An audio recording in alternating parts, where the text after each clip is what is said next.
What's up, everybody? This is Fred Martinez here.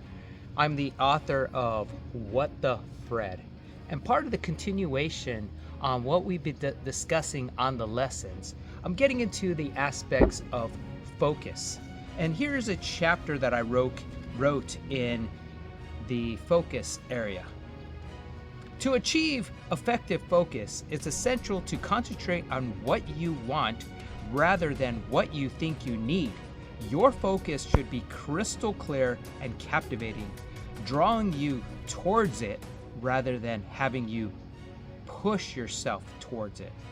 Start by identifying where you currently are and where you want to be. Make your vision so compelling that you wake up with a burning desire to transform that area of your life. Reframe your thinking from "I have to do this" to "I get to do this," which will energize and drive you to take action and get things done. Yeah, I love that reframing of "I get to do this" rather than "I have to do this," because of growing up, I looked at it as I have to clean my room before I can go out. I have to do my homework. Kind of feels like it's a chore. And it kind of feels like it's punishment rather than "I get to." It's something exciting. It's something that you feel like you're giving yourself permission to do it. And that's the whole thing about when you have a goal that you want to accomplish and you have a vision of it. When I talk about a vision, is that it's so crystal clear that I use a process that I developed when I was a kid. I was a daydreamer. I would always be fantasizing about many different things, fantasizing making that last second shot, fantasizing that scoring a touchdown, fantasizing by hitting the ball, playing baseball, fantasize of getting a passing grade. I would always fantasize these things, but in reality, I was visualizing it. I was seeing myself in the situation, and I had the ball thrown at me. I knew exactly what I needed to do, and I threw that shot and it would go in all the time. And what that does is that reinforces my mind for success. It reinforces to win. And when I started utilizing this a lot more when I was out of college and I started competing in Olympic weightlifting, I would go to the competition, go to a national competition. I would go there the day before, check everything out, seeing what platform I'm going to be lifting on, and I would visualize myself on that platform, visualize myself stepping up to the bar, visualize grabbing the weight and then lifting that weight, and then seeing the head referee telling me to put down the signal, and then I see the white lights popping up that it was a successful lift. I would see that. Then I would go ahead and see it from the head referees looking at me. I would see it from his eyes.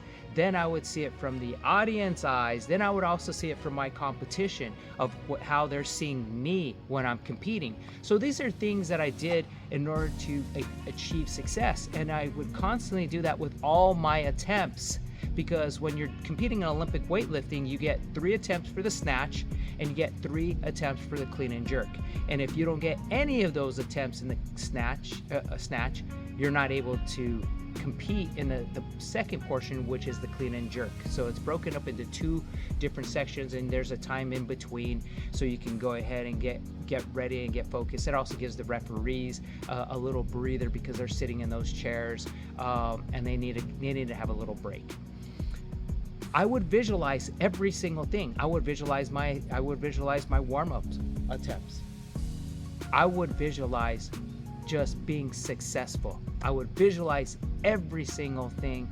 And then even with practice, I would visualize having those successful practices going over and over and over again. So when I would go into the competition, you got those nervous energy, and then what do you do, with that nervous energy? If you're not focused, you end up over pulling on the snatch, and then you get it over your head, bar goes behind you, or if you don't pull enough and the bar's cut right in front of you, because it's all about timing.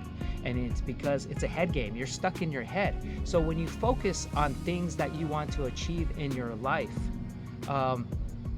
you're doing the process already. You're training, you're educating yourself, whatever it is, you're doing whatever it takes, those steps, in order for you to get to that end goal of what you want.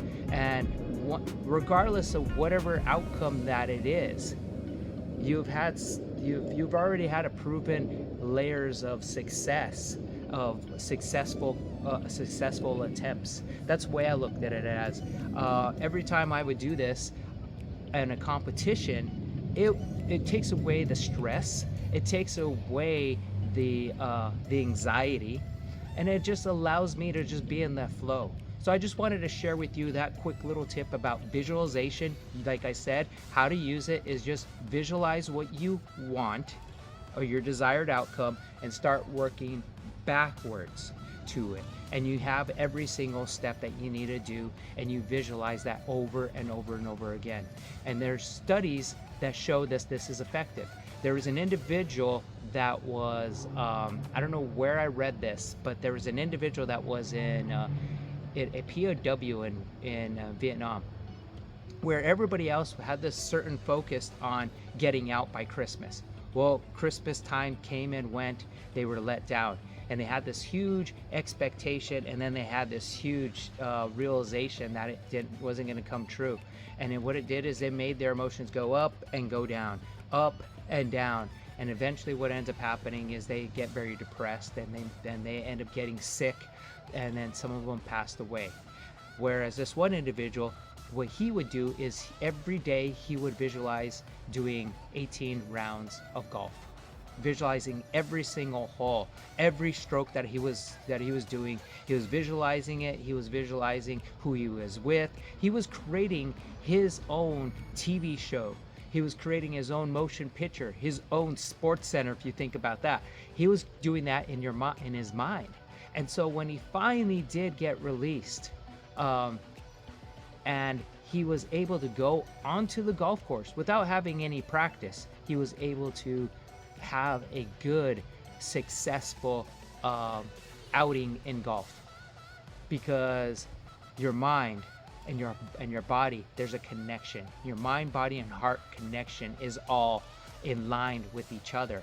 And so when you visualize these things, your mind thinks that it's actually performing that task. That's why I always say that when you visualize things, you're visualizing it, your muscles are triggering off of it, and it's just like it's mental rehearsal. And so get into your mental gym when you want to prepare for things, whatever it might be. It's doing a speech, playing sports, doing it's a task at work, whatever it is. Just start visualizing. So I wanted to leave you with that. You guys have a blessed. You guys have an awesome day. I'm going to start sharing some more tips, comments, whatever it might be that you would want. Put it down below. Share it, like it. Do whatever you want with it. Now, I'm just having fun with this journey right now.